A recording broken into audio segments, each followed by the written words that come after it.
مولاي صل وسلم دائما ابدا على حبيبك خير الخلق كلهم. يا ربي بالمصطفى بلغ مقاصدنا واغفر لنا ما مضى يا واسع الكرم. فإن من جودك الدنيا وضرتها ومن علومك علم اللوح والقلم. مولاي صل وسلم دائما ابدا على حبيبك خير الخلق كلهم. ثم الرضا عن أبي بكر وعن عمر وعن علي وعن عثمان ذي الكرم. مولاي صل وسلم دائما أبدا على حبيبك خير الخلق كلهم.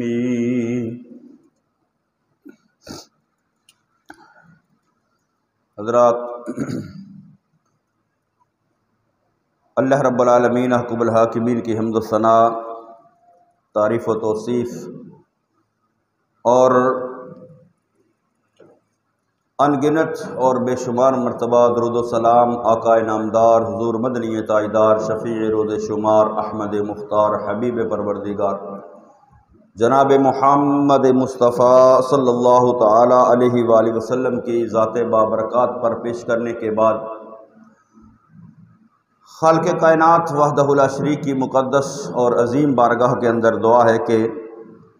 خالق اپنے حبیب کے صدقے ہم پر اپنا کرم فرمائے اور بحیثیت امت مسلمہ اللہ رب العالمین ہمیں عزت و وقار اور سربلندی عطا فرمائے. عزیزان گرامی، اللہ رب العالمین احکم الحاکمین کی لاریب اور بے عیب کتاب قرآن مقدس سے ایک آیہ مبارکہ خالق کائنات نے فرمایا وَلَقَدْ كَتَبْنَا فِي الزَّبُورِ مِن بَعْدِ الذِّكْرِ، کہ تحقیق ہم نے یہ لکھا زبور کے اندر ذکر کے بعد ان الارض یرثها عبادی الصالحون، کہ بے شک یہ زمین میرے نیک بندوں کی وراثت ہے. اس زمین کا مالک، اس کا خالق، اس کو بنانے والا، اس کو تخلیق کرنے والا وہ رب العالمین احکم الحاکمین ہے. ساری کائنات کو بنانے والا وہی، ساری کائنات کو تخلیق کرنے والا وہی، ساری کائنات کا خالق، مالک، رازق وہ رب العالمین. لیکن اس رب العالمین احکم الحاکمین نے اپنے محبوب کریم صلی اللہ تعالی علیہ وآلہ وسلم کو جو اعزازات عطا فرمائے، نبی کریم صلی اللہ تعالی علیہ وآلہ وسلم کے اعزازات میں سے ایک بے مثل اعزاز وہ یہ ہے کہ نبی کریم صلی اللہ تعالی علیہ وآلہ وسلم کا ذکر اور چرچا جو ہے وہ قرآن مقدس کے اندر تو اللہ نے بیان فرمایا ہی ہے، لیکن قرآن مقدس سے پہلے جو آسمانی کتب تورات، انجیل، زبور، دیگر صحائف، ان سابقہ کتابوں کے اندر بھی اللہ نے اپنے محبوب کریم صلی اللہ تعالی علیہ وآلہ وسلم کے اوصاف حمیدہ کو بیان فرمایا. یعنی نبی کریم صلی اللہ تعالی علیہ وآلہ وسلم کا ذکر، آپ کا چرچا، آپ کا تذکرہ، آپ کے اوصاف، آپ کے کمالات، آپ کی شانیں جو ہیں وہ اللہ رب العالمین احکم الحاکمین نے سابقہ جو کتب تھیں، سابقہ آسمانی کتابیں یعنی قرآن مقدس سے پہلے، جن میں تین بڑی کتابیں ہیں قرآن مقدس کے علاوہ، تورات، انجیل اور زبور اور دیگر جو صحائف تھے، اللہ رب العالمین احکم الحاکمین نے ان کے اندر بھی اپنے محبوب کریم صلی اللہ تعالیٰ علیہ وآلہ وسلم کا ذکر اور تذکرہ فرمایا، اور صرف نبی کریم صلی اللہ تعالیٰ علیہ وآلہ وسلم کی ذات بابرکات، ذات والا صفات ہی نہیں، بلکہ اللہ نے محبوب کے قدموں کا صدقہ، محبوب کے نالین کا صدقہ، محبوب کے نالین اور قدمین کی برکت سے محبوب کے غلاموں کا ذکر بھی اللہ نے پہلی آسمانی کتابوں کے اندر فرمایا، یعنی صحابہ کرام رضوان اللہ تعالی اجمعین، اور خاص کر نبی کریم صلی اللہ تعالیٰ علیہ وآلہ وسلم کے پیارے صحابی حضرت ابوبکر صدیق اور حضرت عمر فاروق رضی اللہ تعالی عنہما، ان دو محبوب کے صحابہ کا ذکر کثرت کے ساتھ جو تھا وہ پہلی آسمانی کتابوں کے اندر اللہ نے ان کے ذکر کو شامل فرمایا، اور نبی کریم صلی اللہ تعالیٰ علیہ وآلہ وسلم کے ان غلاموں کے اوصاف، ان غلاموں کی علامات اور نشانیاں جو ہیں وہ اللہ نے دیگر آسمانی کتابوں کے اندر بیان کی۔ حضرت عمر فاروق رضی اللہ تعالی عنہ، یہ ذی الحجہ کے آخری ایام ہیں، حضرت عمر فاروق رضی اللہ تعالی عنہ ذی الحجہ کے آخری دنوں کے اندر آپ کے اوپر حملہ ہوا، آپ زخمی ہوئے، اور یکم محرم الحرام کی شب کو یا صبح آپ کا انتقال ہوا، اور یکم محرم الحرام کو آپ کو نبی کریم صلی اللہ تعالی علیہ وآلہ وسلم کے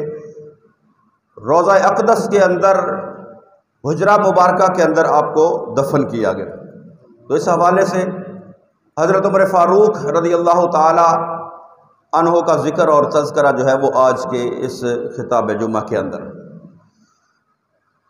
حضرت عمر فاروق کے دور کے اندر اللہ رب العالمین احکم الحاکمین نے اسلام کو بڑی فتوحات عطا فرمائی، اسلام کا جھنڈا جو ہے وہ آدھی دنیا کے اندر حضرت عمر فاروق نے اس کو لہرایا۔ جس وقت آپ کے دور مبارکہ کے اندر بیت المقدس فتح کرنے کے لیے لشکر روانہ ہوا، تو اس لشکر کو دیکھ کر، اور پھر اس لشکر کے اندر جس وقت حضرت عمر فاروق رضی اللہ تعالی عنہ خود تشریف لائے، تو اس بیت المقدس کے اندر جو اس وقت عیسائی تھے، ان کا بڑا پادری جو ہے وہ حضرت عمر فاروق کو دیکھ کر کہنے لگا کہ ان کے ساتھ جنگ نہ کرو، یہ وہ ہیں جن کے اوصاف میں نے اپنی کتابوں کے اندر پڑھے ہیں، اور یہ جو ہے وہ بیت المقدس کو فتح کرنے والے ہوں گے۔ اور اس نے اپنی قوم سے کہا کہ جنگ ختم کر دو، اور ان کی جو ہے وہ امان قبول کرو، ذمہ داری قبول کرو، اور ان کا جزیہ دو، یعنی ان کے ساتھ جنگ تم نہیں کر سکتے، کیونکہ ہم نے اپنی کتابوں کے اندر پڑھا ہے کہ یہ وہ ہستی ہے جن کے ہاتھوں پر جو ہے وہ اللہ بیت المقدس کو فتح فرمائے گا۔ آج کے جو حالات ہیں، آپ دوست احباب سارے اس کو دیکھتے ہیں، سنتے ہیں میڈیا، سوشل میڈیا کے اوپر، کہ وہی بیت المقدس ہے، وہی فلسطین ہے، غزہ کے در و دیوار، اور وہ مقدس سرزمین اس سرزمین مقدس کے باسیوں کے خون سے رنگین ہو چکی ہے، اور وہاں کے جو غیرت مند مسلمان ہیں، جو اپنی آزادی کے لیے اور بیت المقدس کے تحفظ کے لیے اپنی جانیں قربان کر رہے ہیں، اپنا سب کچھ لٹا دیا ہے، لیکن وہ بیت المقدس کا تحفظ کر رہے ہیں، بیت المقدس کی حفاظت کر رہے ہیں، اور وہ غیرت مند مسلمان مسلم حکمرانوں کی بے حسی پر شکوہ بھی کر رہے ہیں کہ کوئی ان کی مدد کو نہیں آ رہا۔ حضرت عمر فاروق نے جب، حضرت عمر فاروق کون ہیں؟ یہ نبی کریم صلی اللہ تعالی علیہ وآلہ وسلم کے جلیل القدر صحابی، دوسرے خلیفہ راشد فاتح بیت المقدس، امیر المؤمنین، امام العادلین، فاروق اعظم اور سسر مصطفیٰ داماد علی المرتضیٰ شیر خدا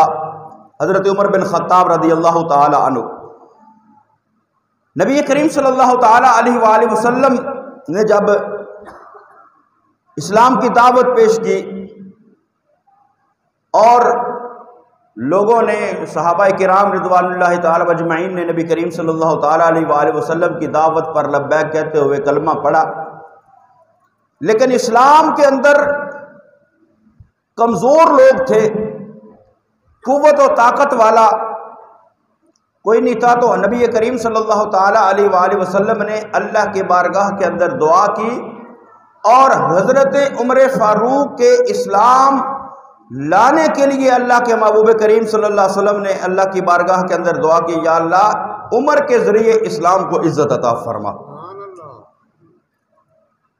سب آئے، وہ نبی کریم صلی اللہ تعالی علیہ وآلہ وسلم کی بارگاہ کے اندر آ کے کلمہ پڑھا، اسلام قبول کیا، سب مرید رسول بنے، لیکن عمر وہ ہے جو مصطفیٰ کی مراد ہے، مراد رسول ہے صلی اللہ تعالی علیہ وآلہ وسلم۔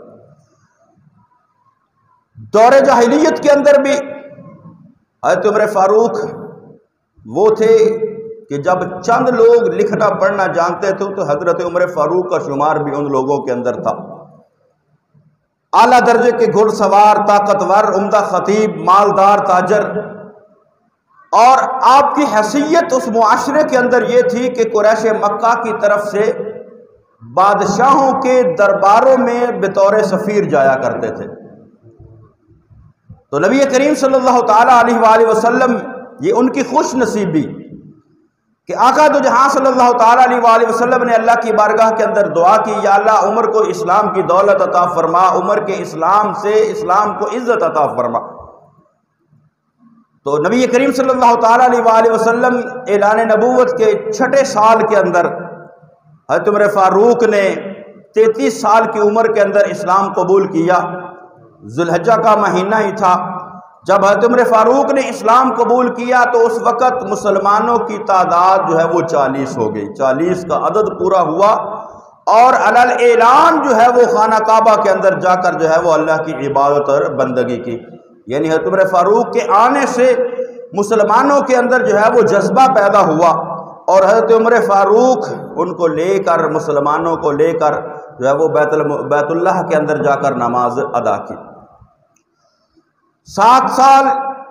نبی کریم صلی اللہ تعالی علیہ وآلہ وسلم کی معیت میں مکہ شریف کے اندر، اور 11 سال مدینہ طیبہ کے اندر نبی کریم صلی اللہ تعالی علیہ وآلہ وسلم کی صحبت کے اندر رہے، تمام غزوات کے اندر شامل رہے، اور اللہ رب العالمین احکم الحاکمین نے کئی مرتبہ ان کی تائید کے اندر قرآن کو نازل فرمایا، یعنی آقا دو جہاں صلی اللہ تعالی علیہ وآلہ وسلم کچھ فرماتے، حضرت عمر کوئی مشورہ دیتے، تو جو مشورہ حضرت عمر دیتے اللہ اس کے مطابق قرآن کو نازل فرما دیتا۔ اتنا بلند مقام تھا نبی کریم صلی اللہ تعالی علیہ وآلہ وسلم کی بارگاہ کے اندر، اللہ کی بارگاہ کے اندر۔ تو جب نبی کریم صلی اللہ تعالی علیہ وآلہ وسلم اس دنیا سے پردہ فرما گئے،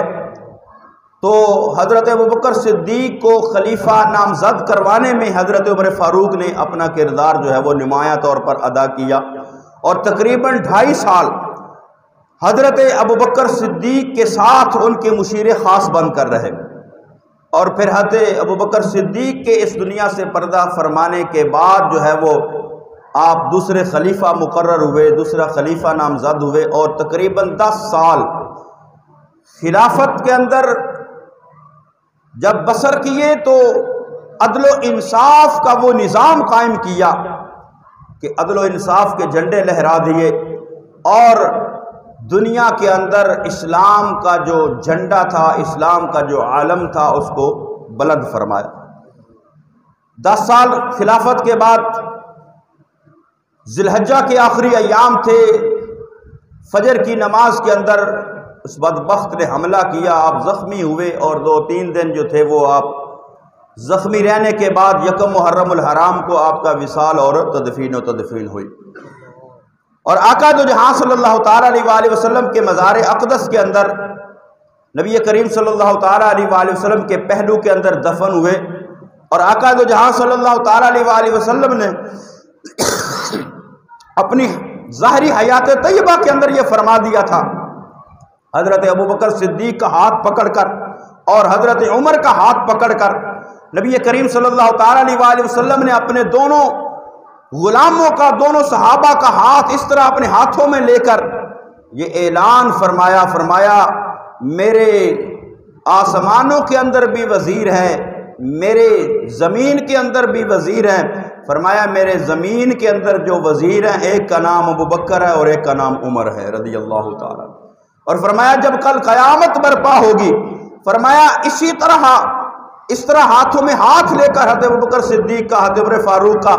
رضی اللہ تعالیٰ عنہما، نبی کریم صلی اللہ علیہ وسلم فرمایا کل جب قیامت والے دن لوگ قبروں سے اٹھو گے، فرمایا میں اس طرح اپنی قبر سے اٹھوں گا کہ میرے ایک ہاتھ میں ابوبکر کا ہاتھ ہوگا، ایک ہاتھ میں عمر کا ہاتھ ہوگا رضی اللہ تعالیٰ عنہ، اور اس شان سے جنت کے اندر داخل ہو گئے۔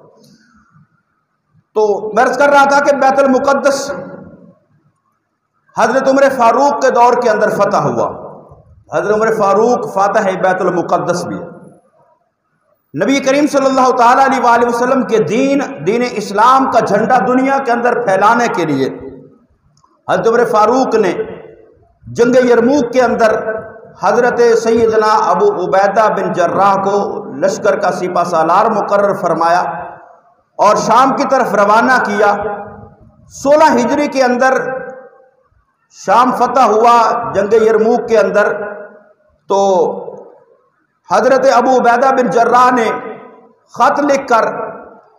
قاصد بھیجا حضرت عمر فاروق کی طرف کہ اے امیر المؤمنین، ہم لشکر کو واپس لے آئیں یا یہاں سے ہی فلسطین کے شہر کیساریہ یا بیت المقدس کو فتح کرنے کی آپ اجازت فرمائیں۔ تو حضرت عمر فاروق رضی اللہ تعالیٰ عنہ نے جو صحابہ کرام مدینہ طیبہ کے اندر تھے ان کو بٹھایا، ان سے مشورہ کیا، اور اپنے مشیر خاص مولا کائنات حضرت علی المرتضیٰ شیر خدا کرم اللہ تعالیٰ وجہ الکریم، کیونکہ ہمارا ایمان و عقیدہ نظریہ ہے کہ مولا کائنات حضرت علی المرتضیٰ شیر خدا نبی کریم صلی اللہ تعالیٰ علیہ وآلہ وسلم کے جو داماد ہے، چوتھے خلیفہ ہیں مسلمانوں کے، وہ حضرت عمر فاروق، حضرت ابوبکر صدیق اور حضرت عثمان غنی کے مشیر رہے۔ اور حضرت عمر فاروق نے ایک دفعہ فرمایا کہ اگر میرے مشیروں کے اندر حضرت علی آج نہ ہوتے تو فرمایا عمر ہلاک ہو جاتا۔ تو حضرت ابوبکر صدیق ہوتے، حضرت عمر فاروق تھے یا حضرت عثمان غنی، وہ مولا کائنات حضرت علی المرتضیٰ سے مشورے لیا کرتے تھے۔ تو جب مشورہ لیا تو حضرت علی المرتضیٰ شیر خدا کرم اللہ تعالیٰ وجہ الکریم نے یہ فرمایا کہ اے عمر، میں نے نبی کریم صلی اللہ تعالیٰ علیہ وآلہ وسلم سے سنا تھا، اور اس کے مطابق جو ہے وہ لشکر کو پہلے جو ہے وہ بیت المقدس کی طرف روانہ کیا جائے، اور بیت المقدس وہ سرزمین ہے جس کو انبیاء کی قدم بوسی کا شرف حاصل ہے۔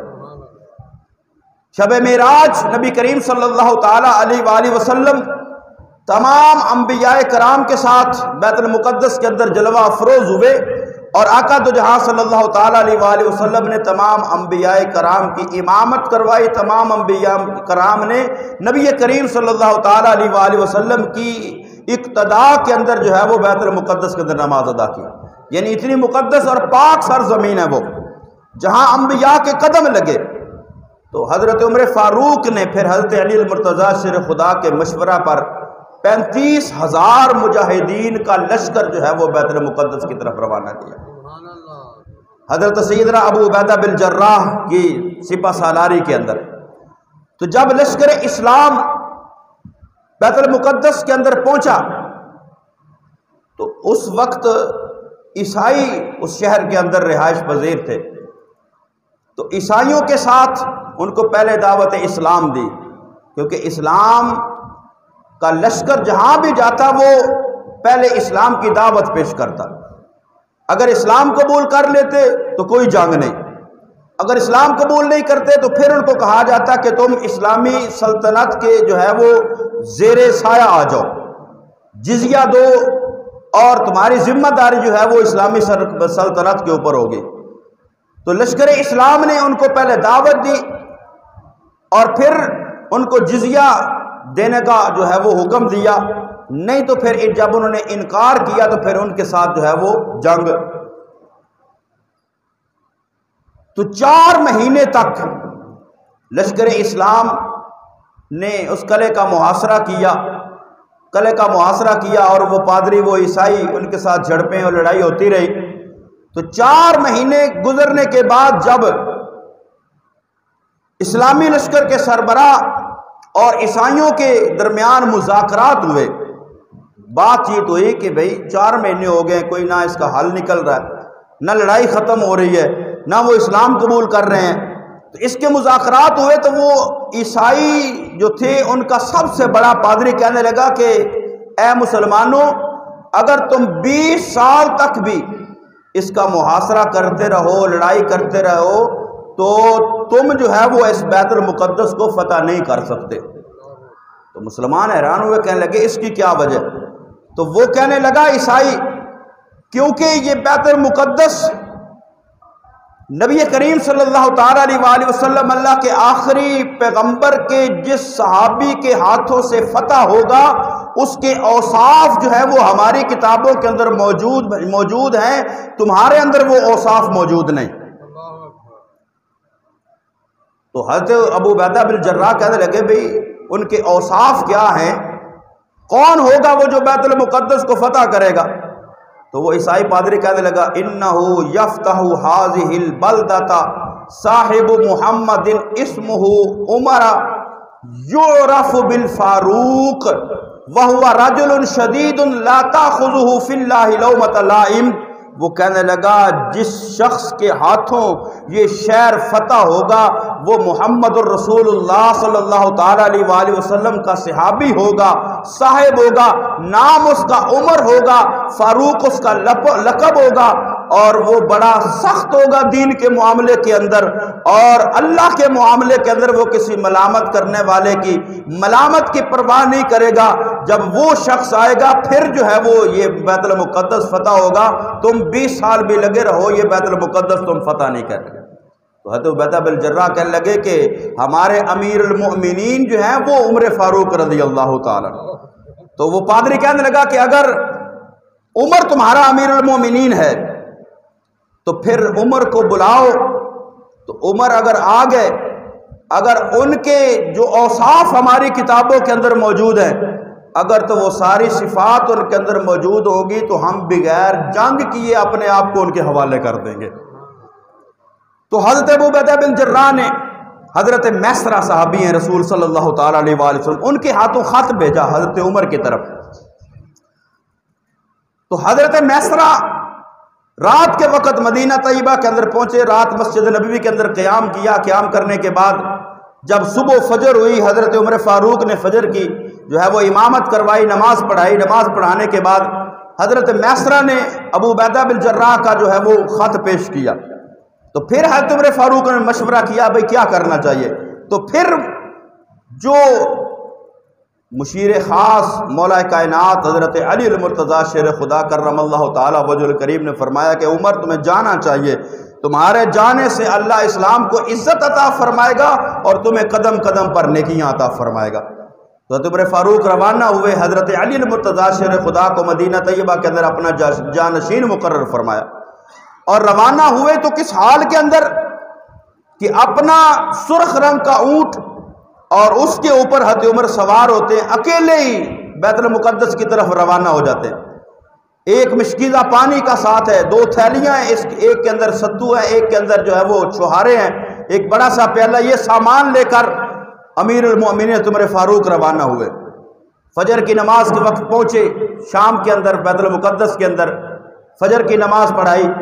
پھر زور کا وقت ہوا تو حضرت بلال حبشی جو نبی کریم صلی اللہ تعالیٰ علیہ وآلہ وسلم کے وصال فرمانے کے بعد ملک شام کے اندر قیام پذیر ہو چکے تھے، وہ بھی تشریف لے کر آئے جب پتہ چلا کہ عمر آئے ہیں۔ ظہر کی نماز کی اذان حضرت بلال حبشی نے دی تو صحابہ کرام کی آنکھوں سے آنسو رواں ہو گئے۔ دور مصطفیٰ صلی اللہ تعالیٰ علیہ وآلہ وسلم وہ مدینہ کی سرزمین کے اندر جب بلال کی اذان گونجتی تھی، وہ منظر صحابہ کو یاد آ گیا۔ جب بلال نے اذان دی صحابہ کی آنکھوں سے آنسو رواں ہو گئے۔ ظہر کی نماز پڑھنے کے بعد عمر فاروق جو ہے وہ جب بیت المقدس کی طرف روانہ ہوئے تو مجاہدین نے حضرت عبیدہ بن الجراح کہنے لگے کہ اے امیر المومنین، آپ مسلمانوں کے امیر ہیں لیکن آپ کے کپڑے پھٹے ہوئے،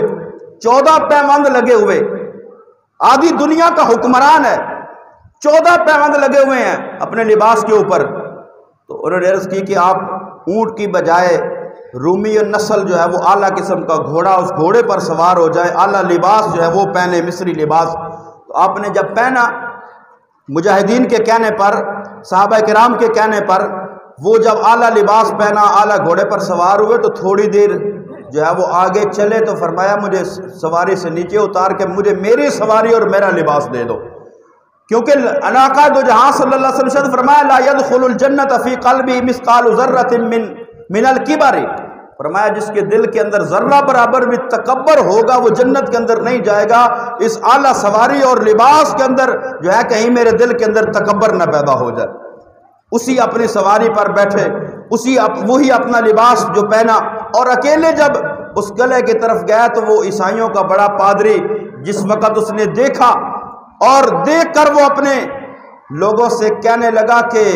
قلعے کا دروازہ کھول دو اور جا کر اپنی امان اور ذمہ داری جو ہے وہ ان سے طلب کر لو، کیونکہ یہی وہ شخص ہے جس کے اوصاف جو ہے وہ ھذا واللہ نجد صفتہ ونعتہ فی کتبنا وَمَن يَكُونُ فَتْحُ بِلَادِنَا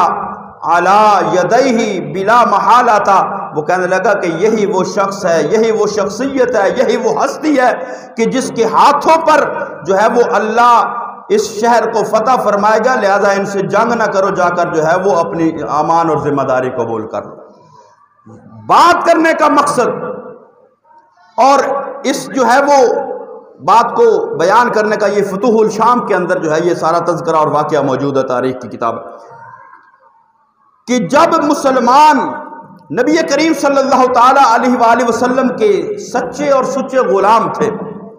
حضرت عمر فاروق جب اکیلے قلعہ کی طرف روانہ ہوئے تو صحابہ نے کہا کہ اے امیر المومنین، وہ لوگ آپ کو کوئی نقصان نہ پہنچا دے، آپ کے پاس کوئی ہتھیار نہیں، آپ کوئی چیز لے کر نہیں جا رہے۔ تو حضرت عمر فاروق نے فرمایا لن یصیبنا الا ما كتب اللہ لنا هو مولانا وعلی اللہ فلیتوکل المؤمنون۔ حضرت عمر فاروق فرمانے لگے اللہ کا قرآن فرماتا ہے تمہاری قسمت میں کوئی اگر مصیبت نہیں ہے تو تمہیں کوئی مصیبت نہیں آ سکتی ہے۔ اللہ پر توکل اور بھروسہ اتنا تھا، اور وہ دنیا سے بے رغبتی اتنی سی، اور ان کے دل کے اندر موت کا خوف نہیں تھا، وہ اسلام کے ساتھ مخلص تھے۔ تو جب مخلص تھے تو اللہ نے ان کو فتح عطا فرمائی۔ آج 9 ماہ گزر چکے ہیں تقریباً، وہی فلسطین ہے، وہی بیت المقدس ہے، وہی غزہ ہے، وہی علاقہ ہے، وہی سرزمین انبیاء ہے، اور وہ مسلمان چیخ چیخ کر، رو رو کر، آہو بکا کر کے مسلمانوں کو پکار رہے ہیں، لیکن کوئی مسلمان ان کی مدد کرنے کو تیار نہیں۔ کوئی مسلمان کیوں؟ آج کے مسلمان کے دل کے اندر دنیا کی محبت اور موت کا خوف پیدا ہو چکا۔ وہ جو مجاہدین تھے، جب بیت المقدس فتح ہو گیا، صحابہ کرام نے بیت المقدس کے اندر حضرت عمر کی امامت کے اندر نماز ادا کی،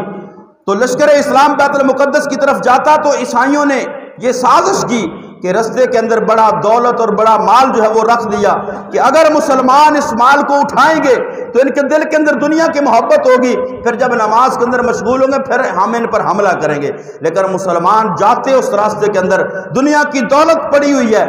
وہ اس کو ٹھوکر پر رکھتے ہوئے گزر جاتے، اللہ کی عبادت کرتے، کسی نے اس مال و دولت کی طرف آنکھ اٹھا کر نہیں دیکھا، دیکھا بھی تو یہ کہا کہ اللہ تیرا شکر ہے تو نے اتنے دولت والوں کے اوپر ہمیں جو ہے وہ فتح عطا فرمائی ہے، کیونکہ ان کے دل کے اندر دنیا کی محبت نہیں تھی۔